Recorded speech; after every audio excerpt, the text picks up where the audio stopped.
et monsieur le coordonnateur de DCK.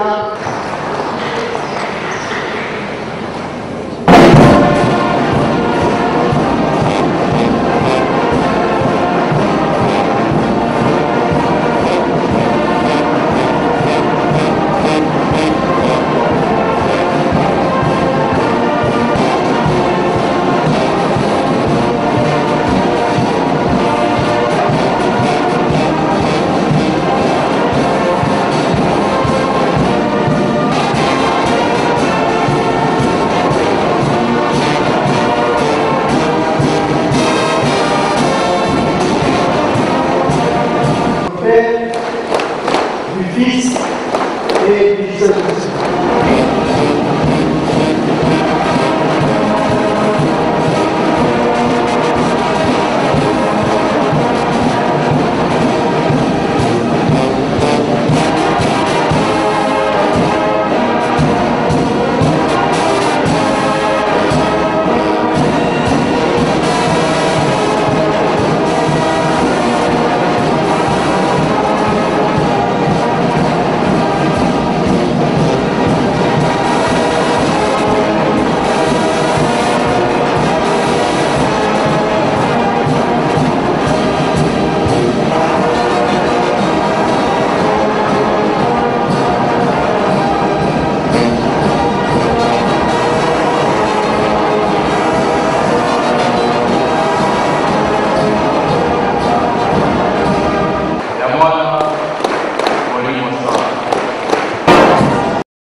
Et s'applique à la fois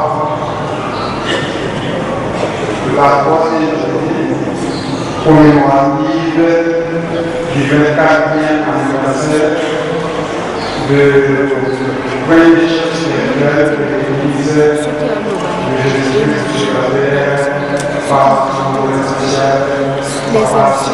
Ya Mbokabani Ansoto ya mokonzi ya bule papa Diangenda oyo azali premier chef spirituel ya église kimongiste ya église de Jésus-Christ sur la terre par son envoyé papa Simon Kimbangu.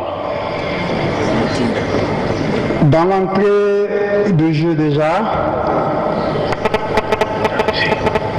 nous allons essayer d'être trop brefs et ceux qui en auront besoin en ce qui concerne les questions et d'autres choses, les services de presse ainsi que les autorités vont organiser pour les différentes interventions dans des conférences. Nous sommes là pour ça. Nayango ndeto kozala mukuse na mayebiso tokoloba kasi bao bakozala na mposa ya kozwa pe ba information mosusu ba koya kotala biso na ba interview koleka na ba dépliant nyonso oyo tosili kosala. Nous avons témoigné au centenaire de Lubumbashi, c'était un certain le 8 la journée des femmes aussi. To pesa qui peut témoignage kuna na Lubumbashi na temple du centenaire ezalaki le 8 mars mokolo ya ba maman. Et à l'issue de ce témoignage-là, nous avions pu décerner deux diplômes à la fois, un diplôme d'honneur et un diplôme de mérite, respectivement à la divinité de Papa Simon Kimbangu et ainsi qu'à la divinité du Saint-Esprit Papa Simon Kimbangu Kiangani. Na yango nde topesaka mokolo yango diplôme mibale, diplôme moko ya Papa Simon Kimbangu, diplôme mosusu ya Papa Simon Kimbangu Kiangani Molimo Mosantu. Ça n'est suivi par les jeux de la politique d'Autriche dont vous connaissez que les différents chefs spirituels de l'Église de Jésus-Christ sur la terre déplorent et continuent à exhorter le monde entier. Et là qui na politique ya Autriche oyo boyebi ndenge bambuta mokonzi bakonzi ya lingomba donc politique d'Autriche ezali makambo lokola cache même papa mokonzi ya bule azali kote ya mokili et même mokili ezali ko jouer wana ya cache. Nous avions été aussi victimes de ça par des insultes, des injures, ainsi que tant d'autres choses en disant si vous cherchez l'argent, cherchez-le en bonne et due forme et non parler de n'importe quoi. Tango tolobaki likambo ya papa Simon Kimbangu ba finga kibiso batoka kibiso balobaki peut-être tozali koluka mbongo balobi na biso ete soko ozali koluka mbongo luka yango na ndenge mosusu koloba n'importe quoi te. Pendant que le jury, avant qu'on puisse décerner les diplômes et avant que nous puissions publier, nous avions eu des autorisations des autorités étatico-sécuritaires ainsi que tant d'autres et des différents membres des corps académiques. Alors que jury ezalaki tozwaki ndingisa ya bakonzi ya l'État ya bakonzi ya sécurité na tozalaki lisanga ya baévêque nde todesidaki makambo yango ke topublie qui est Simon Kimbangu mais bafingaki biso. Nous avions donné les diplômes à certains évêques aussi qui ont laissé cette terre de nos ancêtres. Ça n'a pas posé de problème. Topesaki ba diplôme mosusu na ba évêque oyo bakufa na bato oyo basala musala na mboko oyo bazali susu te wana elukaki makambo te. Et nous avions aussi donné les diplômes.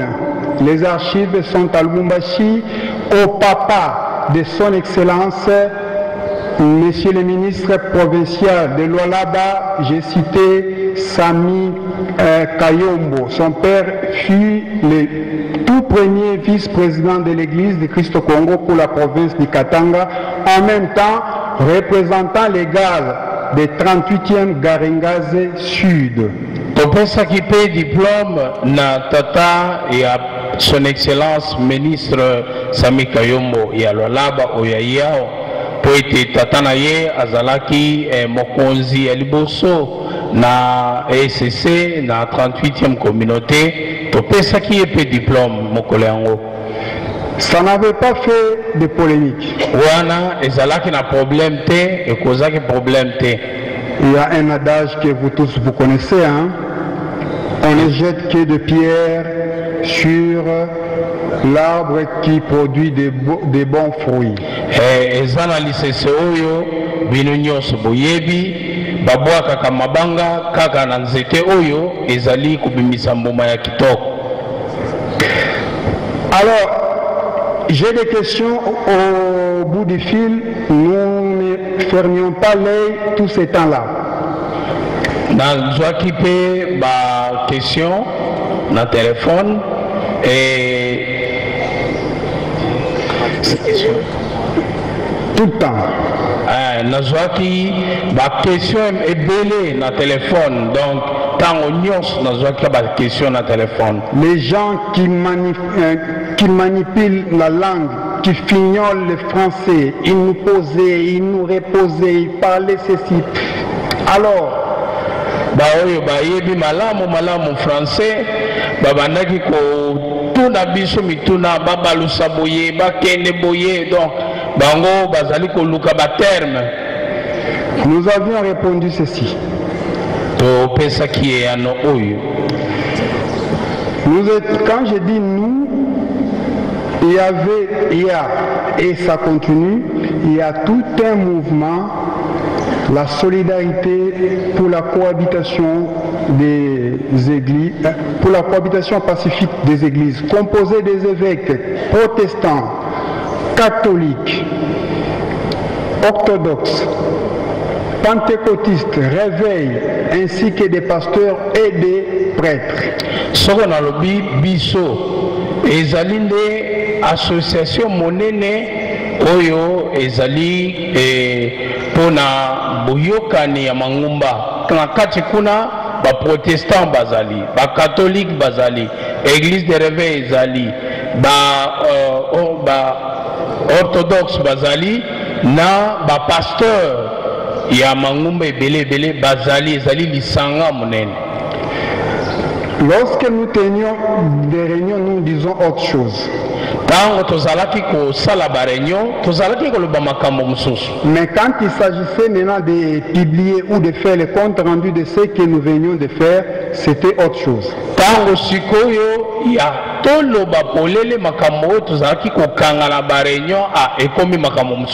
C'est ainsi que nous sommes décidés au nombre de 15 évêques de différentes confessions.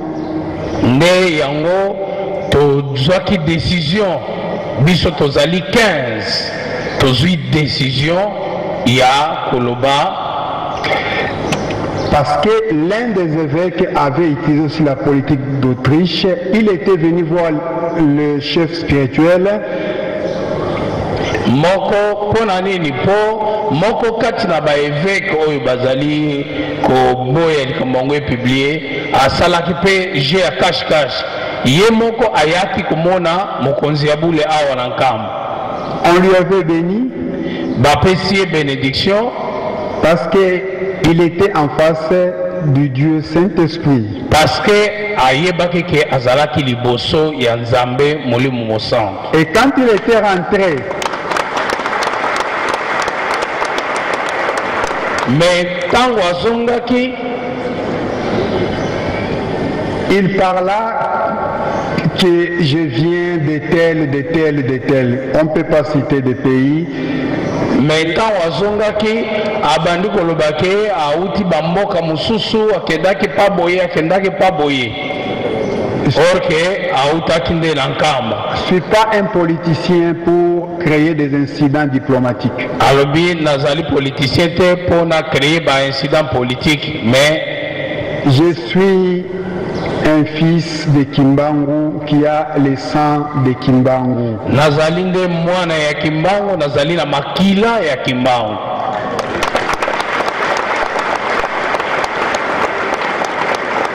C'est ainsi que nous avons publié ceci.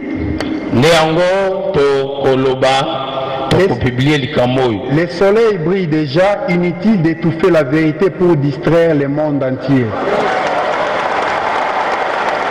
Moi esi ebimi ezali na ntina te ya ko distraire batu pona ba étouffer vérité.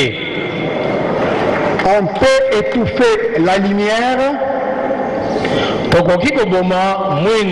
mais pas le soleil. Mais moïté.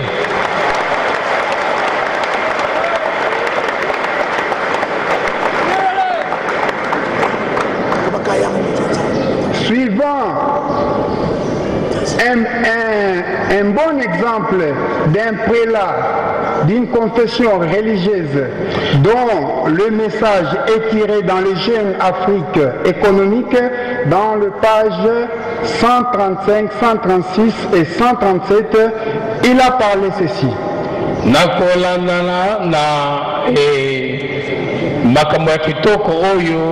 Mokonzi moko ya lingumba aloba yango na Jeune Afrique numéro 135, 36 et 37. Na 37.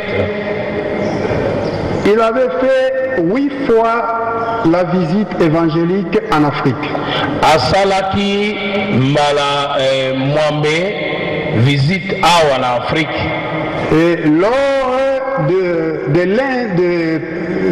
l'une de ses visites en Afrique, et na kati na moko na yango, il avait dit ceci. Alobaki boyi. Je vais aller, pas textuellement, mais je vais simplifier et abréger. Hein? Nakoloba textuellement te, mais nakoloba na mukuse na ko abréger yango maloba oyo ye alobaka. Il a dit, je cite, alobaki Dieu est noir, nzambe azali mwindo, Jésus est africain. nkolo yesu azali mwana na Afrique. Il se situe au nord de l'Angola. Na nkolo yesu avandi na nord ya Angola. Alors, il y a des théologiens ici, parmi nous. Moi, malheureusement, je ne suis pas un géologue ou je n'ai pas fait la géographie, mais je connais au moins la théologie. Voilà. Ba théologien bazali awa. Mais ngai na salaki géologie te, mais na salaki théologie, na yebi géographie te. Les géologues et ceux qui ont fait la géographie, moi je ne sais pas comment on les appelle, s'ils font un peu de calcul facile, ils vont se retrouver que le nord de l'Angola c'est Ankamba. Soko basali calcul ya muke bakomona ke nord ya Angola ezali nde Nkamba. Je ne parle pas en comédie. Na nzali koloba te pona liseki. J'ai payé les billets seuls de Lubumbashi jusqu'ici. Na futaki billet ngai moko kolongwa Lubumbashi ti awa. L'homme qui m'interprète, c'est un homme bien. Et lui, le représentant de l'église Kimbangis là-bas, il m'avait proposé 2 fois de me payer les billets pour venir ici. Je lui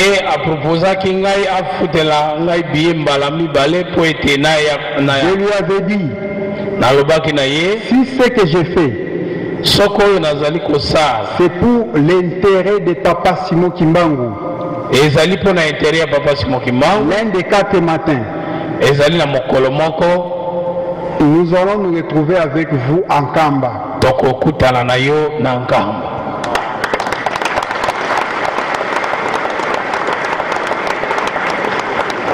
Le soleil brille déjà, inutile d'étouffer la vérité pour distraire le monde entier.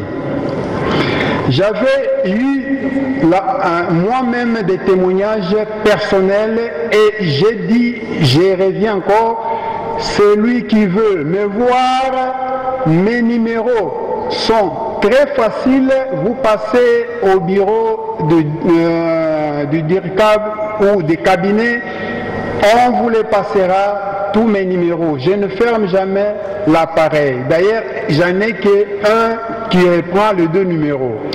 Na lobaki kengai moko nazali na ba témoignage belé.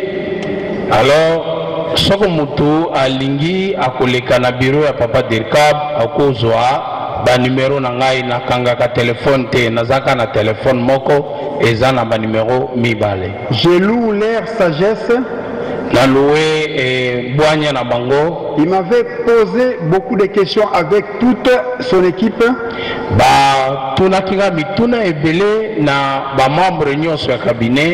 Ils m'ont très bien reçu. Quand ils me posaient des questions, c'est comme si j'étais déféré devant le cours des tribunaux. Mais tant on va dire que on dirait nazali liboso yaba juge. C'est pour vous dire que vous êtes dans les bons. Il n'y a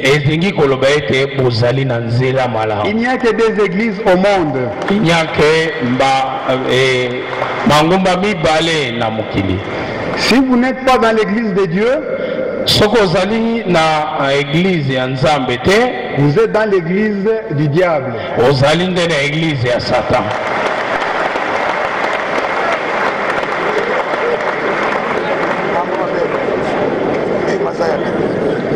Confirmons au monde tout entier que il faut topper sa confirmation na mokili mobimba ete le temps est déjà là. Tango ezali déjà. Le soleil brille déjà. Moi esi bimi esi ngengi déjà. Inutile d'étouffer la vérité pour distraire. Tokoki kokanga vérité te pour na ko distraire batu. Cherchons notre authenticité par rapport au temps. Jésus en avait dit dans la Bible, dans le livre de Matthieu. Lisez les Écritures. Botanga makomi. Regardez les signes. Botala bilembo. Et vous allez comprendre les temps. Boko comprendre, boko sosola tango. Ensuite, vous allez discerner. Nasima boko zala sikyo na bwanya boko sosola. Ce matin, vous n'avez pas vu des Juifs rejetés autrefois que eux avaient le salut. Na tongo oyo bomonaki te ba juif oyo balobaki bango nde bazalaki na salut na lobiko. Et maintenant le salut est vers nous. Maintenant lobiko wana elongo kuna ekomi awo.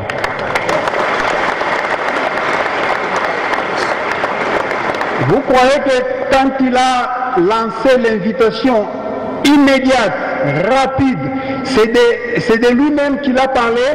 Mo kanisi kentango a pesaki invitation directement à papa kalamba nambala moko, est-ce que alobaki yango pona ye moko? Jésus avait pleuré dans Luc. Yesu alelaki na mokanda ya liki koma. Jérusalem. Jérusalem. Si tu connaissais les choses qui étaient préparées pour ta paix. Soko yebaka makambo yebongisamaki pona kimia na yo. Maintenant elles sont cachées à tes yeux. Mais makambo yango ebombami na miso na yo. Tes ennemis se lèveront. Banguna na yo bakotelema. Te détruiront. Bakobuka yo. Toi et tes enfants, nayo na bana nayo, et ne laisseront pas pierre sur pierre, bakotika libanga likolo libanga mosuste, parce que tu n'as pas su le jour où tu as été visité. Poete oyebaki te mokolo oyo Nzambe ayaki kotala yo. Qu'est-ce qui se passe là-bas? Moi je ne suis pas politicien, vous connaissez. Bomoni oyo ezali koleka kuna, nazali politicien te, kasi boyebi. Alors courant vite, le temps est déjà là. Parce que le temps est déjà. Brisons les silences. Parlons rapidement de la divinité de notre Dieu. Papa Simon Kimbangu. Papa Simon Kimbangu.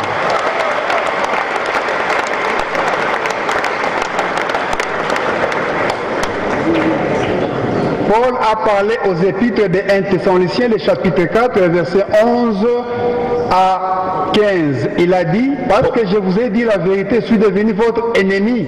Paul a lobaki na Éphésiens, chapitre 1 Thessaloniciens. 1 Thessaloniciens. Non. Galates, le chapitre 4, le verset 11. Ah, alobaki na Galates, chapitre 4, verset 11 à 16. Et tango na lobi solo. Na komi mungona na bino. Et c'est ce qui nous est arrivé nous autres. Et c'est ce qui vous arrive aussi. Et ces gens-là qui vous cajolent,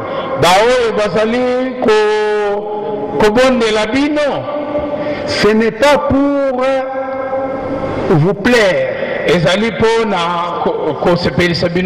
mais pour vous prendre captif afin qu'ils soient zélés sur vous.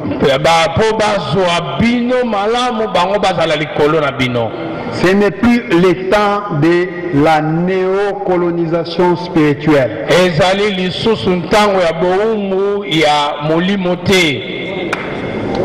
Néocolonisation. C'est le temps de nous lever et de travailler grandement, vivement avec les ailes.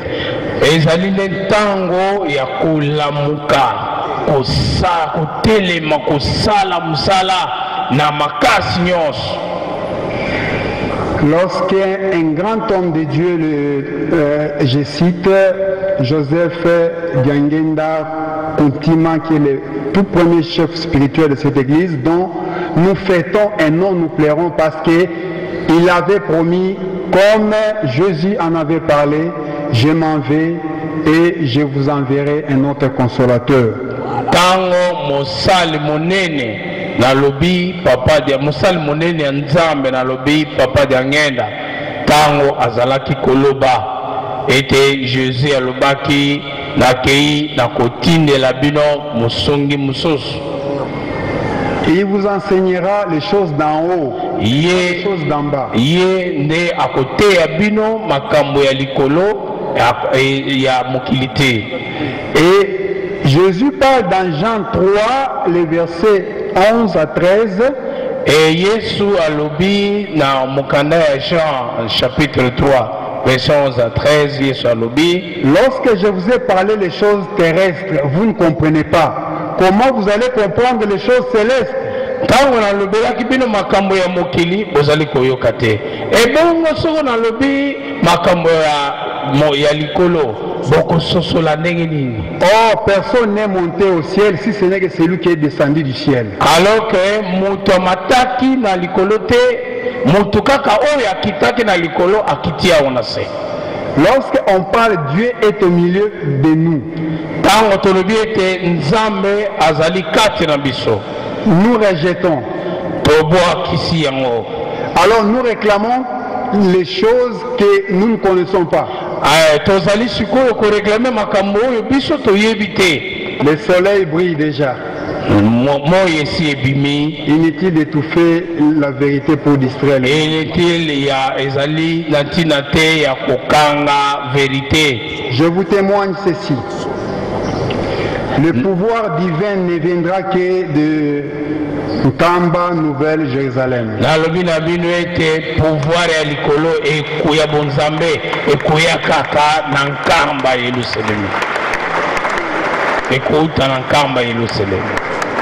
Je n'ai pas besoin des acclamations, mais j'ai besoin plutôt d'un cœur ouvert. Nazali nantina na ba applaudissement te, nazali nantina ndena motema ya kufumwa motema ya polele oyo koki koyamba likambo yango. À Bongolo, le secrétaire m'avait un tout petit peu compliqué. Na Bongolo, secrétaire alinga ko compliqué ngai. J'ai prié, j'ai demandé à Papa Simon Kimbangu. Na bondelaki, na sengaki na Papa Simon Kimbangu. Si c'est vraiment vous, soko ezali penza yo, manifeste-toi. Mi monisa polele. Quelque temps après, le premier suppléant et le président du collège, ils sont vraiment des hommes très inspirés. Je leur rends hommage devant les autorités ecclésiastiques au niveau international. Voilà. Président du collège, représentant les gars premier suppléant, Al, Baye Kokota. Ils ont dit, mais qu'est-ce qui ne va pas? Deux fidèles sont venus aussi. Il dit, papa, mais qu'est-ce qui ne va pas? Regarde, j'ai mon billet, j'ai ma recommandation, j'ai tout.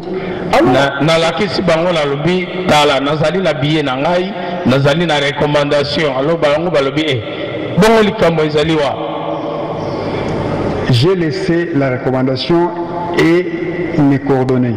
Le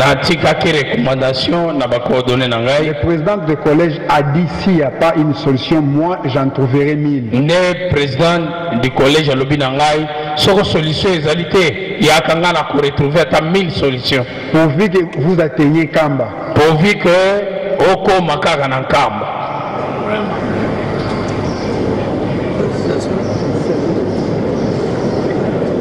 Demain, je reçois les coups de fil après avoir dérangé ces grands hommes de Dieu ici. Na sima na zwaki ba coup de fil, coup de téléphone. Est-ce que c'est vous qui avez envoyé cet évêque, c'est vous, Cécile? Alors lui il dira, allons lentement. Et batuna qui représente, est-ce que yon de mutotindaki évêque de alobi bon token de malem.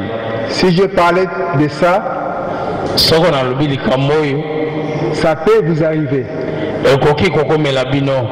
La vérité a toujours été mal reçue. Mais solo bayambaka yango malamu te, mais vite compris. mais bayokaka yango. Est-ce que je me fais comprendre là? Est-ce que toyokani? La vérité a toujours été mal reçue, solo bayambaka yango malamu te, mais vite compris. mais bakoyoka yango. Quelle que soit la durée, quel que soit mtango oyo ekoleka. L'incarnation de la divinité, c'est Papa Simon Kimbangu Kiangani. Bonzambe, incarnation à Bonzambe, ezali Papa Simon Kimbangu Kiangani. Nenzambe. Ça lui dépasse, il ne me demandait même pas qu'est-ce que vous allez parler quand vous irez là-bas parce que je ne l'intéressais pas. Il est là. Na représentant tuna kinga ikutu te nini ukokende kuloba kuna na lobaki na yeye eloko te. Je vous témoigne ceci. Na pesi témoignage oyo. Sion est en pleine construction en Kamba. Siona ezali nde kotongama awa na Nkamba. Et l'incarnation de la paix sur tous les plans ne proviendra que de la ville sainte qui est la nouvelle Jérusalem Nkamba. Na kimia ekouta esika mosusu te kaka awa na Nkamba, nouvelle Jérusalem.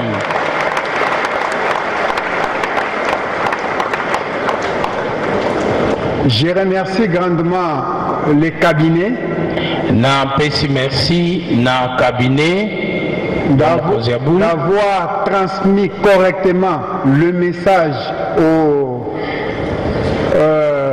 au chef spirituel, l'incarnation de la divinité. J'ai cité son excellence ou son éminence, le représentant légal de l'église de Jésus-Christ sur la terre par son envoyé spirituel, Papa Simon Kimbangu. J'ai cité Papa Simon Kiangani. Na pesi merci mingi na cabinet pour ete bakomisaki message ndenge ekoki epai ya Nzambe Mulumo Centre yende chef spirituel ya église de Jésus-Christ sur la terre, Papa Simon Kimbangu Kiangani. Je suis reconnaissant encore envers tous les staffs du DURCAB de ceux qui, nuit et jour, ils ne cessent de se casser en mille morceaux pour savoir comment je vis en Kamba, comment, jusqu'à ce jour-ci. Nazali vraiment reconnaissant na ba membre ya cabinet, ba collaborateur de CAB, ndenge bazali ko mitungisa ko yeba na lali ndenge nini na le nini la, donc bazali ko kobaka na musala yango. L'un des témoignages pour s'arrêter aujourd'hui, témoignage à Souka pour na kosilisa lelo, mais pas pour terminer les témoignages. Mais ezalité pour na ezalité que na silisi témoignage, mais pour na kosilisa lelo. En 2012, en pleine recherche pour sortir ce livre-ci qui est devancé par ses dépliants. En 2012, pour na kubimisa livre oyo esika na bimisi dépliant, j'ai été percuté par un véhicule en descendant de la voiture. Motoka moko etutaki ngai nga na bana kokita na voiture, motoka ekotuta ngai. Voilà, yango na moni na bimisi chapeau ne pour na kolakisa. Nous prétendons d'avoir la prêtrise. Biso tokanisaki ke biso nde tozali na bonganga. Mais aucun ne me donnait la chance de survivre encore sur cette terre. Ba oyo nyos banganga kuna mutata moko tatiake like ke ngai na ko vivre lisusu awa na mokili. Le message ou la parole était celle-ci. Mais maloba ezalaki neboyi. Ba mwacha kule hospitalini. Batiki kaka na hôpital. Atujue toyebite basi Docteur anasema hiki kyote ingozi inangukia kumbele. Docteur asi alobike poso nyonso oyo esi kwei liboso. Moi j'ai pas de témoignages théoriques. Ngai nazali na ba témoignage théorique te ezali awa oyo poso na ngai. Si les gens ont vécu avec lui, moi je l'ai vu. Soko batu bazali ko vanda na ye ngai na monaki. En pleine anesthésie, je parlais de papa Simon Kimbangu. Les gens disaient, oh, ça c'est maintenant l'anesthésie. Mais il y a zalaki na anesthésie. Akomi kolobela likambo ya papa Simon Kimbangu. Bangatu balobi ezali choc ya anesthésie. Mais ye amonaki na hôpital esikazalaki.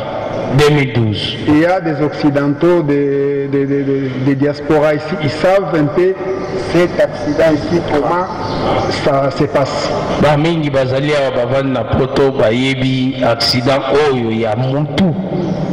Et donnons un peu notre savoir à nos braves médecins congolais qui manquent des outils de travail médical. Pour pesa na moi mayele na ba médecin na biso oyo bazangi biloko ya musala na maîtrise ya musala. Il y a d'autres choses, c'est pas l'expérience. Na kama mususu ezalinde na kati na expérience de beaucoup. Je vous témoigne que le soleil brille déjà, inutile d'étouffer la vérité pour distraire. Na zongeli lisusu moye si ebimi tokoki kokanga solo te. Allons dans les quatre coins du monde.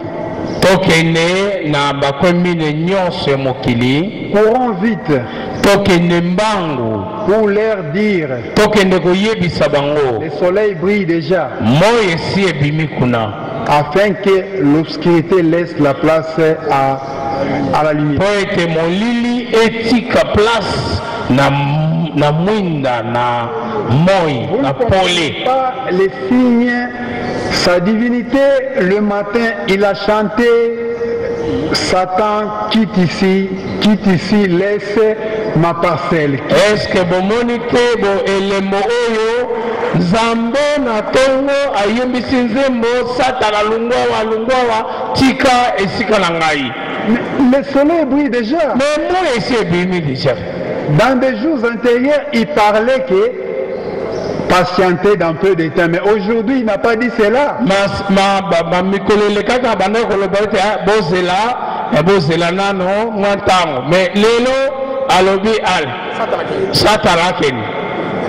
Et vous ne voyez même pas encore qu'il a dit demain il va ouvrir les mausolées.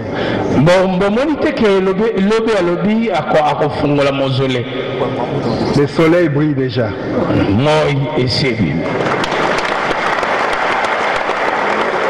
Je laisse ce témoignage au nom du Père et du Fils et du Saint-Esprit. Na tiki témoignage oyo na kombo ya tata mwana mpe molimo santo.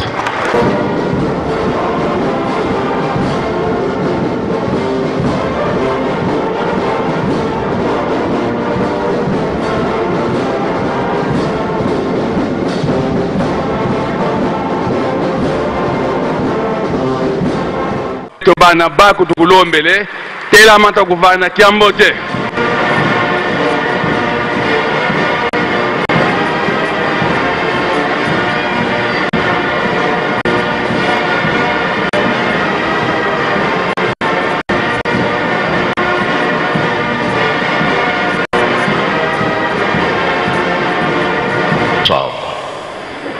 Ensambu za mfumo wetu Yesu Kristo yezola kwa nzambi wa siditu ye untwaga mwanda velela bika wakalanga yetu tukawa kwa yelevu seye mwane mwanda velela. Amen.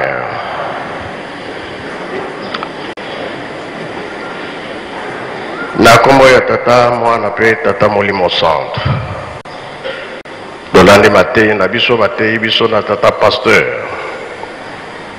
abandelaki na banzembo ya bayuda ake na mibeko mikanda na ye ya suka toyoki tobomba tosalela mpona mokolo wana tobika.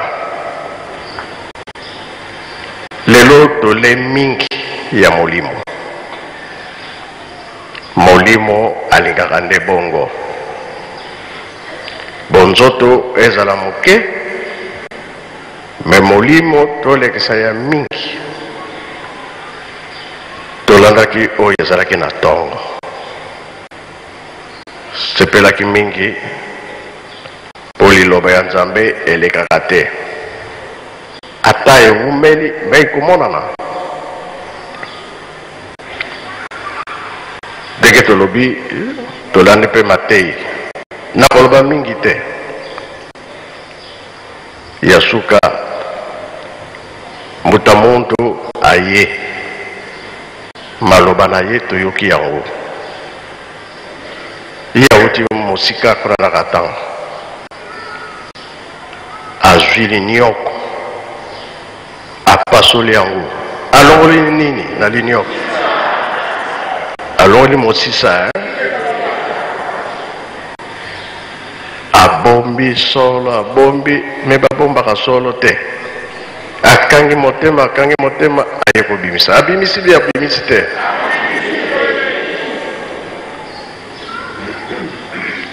biso ngai deja sina lobi aza elombe ya tata Simoki Mba. Me sika na ye azulaka kwanga bakata te. Toyebi ke batu bakosilika mingi. Azali elombe. Andimi na ye bayoka ye mokili mobimba. Na nyonso auti kobimisa awa abangi miso ya batu te. Azwi linioko apasoli yango alongoli mosisa klere ya batu emonani. Nga napesi kaka nzembo toyembaka mpona kokanisela makambo na ye. Biso nyonso tozali awa ndenge toye kokumisa Nzambe, tozali bilombe ya tata Simoki Mbangu, toye kopesa maboko na tata Molimo Centre.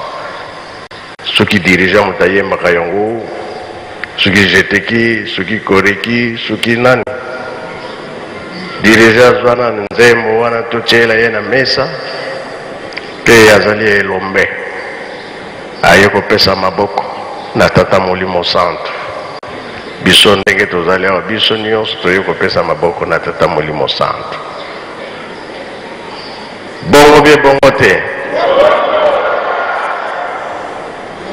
Dirigeant nzembo tokokenda ngo yango wana soki osalaka malamu na salela Nzambe zala na esengo. Nzambe pe akotika yo te. Biso na mokili toza koluka nde solo. Kimia nde koya. Soki solo ezali te, kimia mpe koya te. Azaki clair, c'est bien.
Dirigeant, merci Faki, Bissonios Toyoki. En tout cas, Sikatozali Todingani. Na papa Batanto a commis dirigeant, mais on va diriger Mesa. Et c'est que l'équipe Mingi, Bissonios Todingani. Tozali Bilombe, Yamolim. Tozali Kopesa Maboko. Na tata molimo centre tozali basakoli ya suka na ibite soki mosusu azali susu oyo ya koya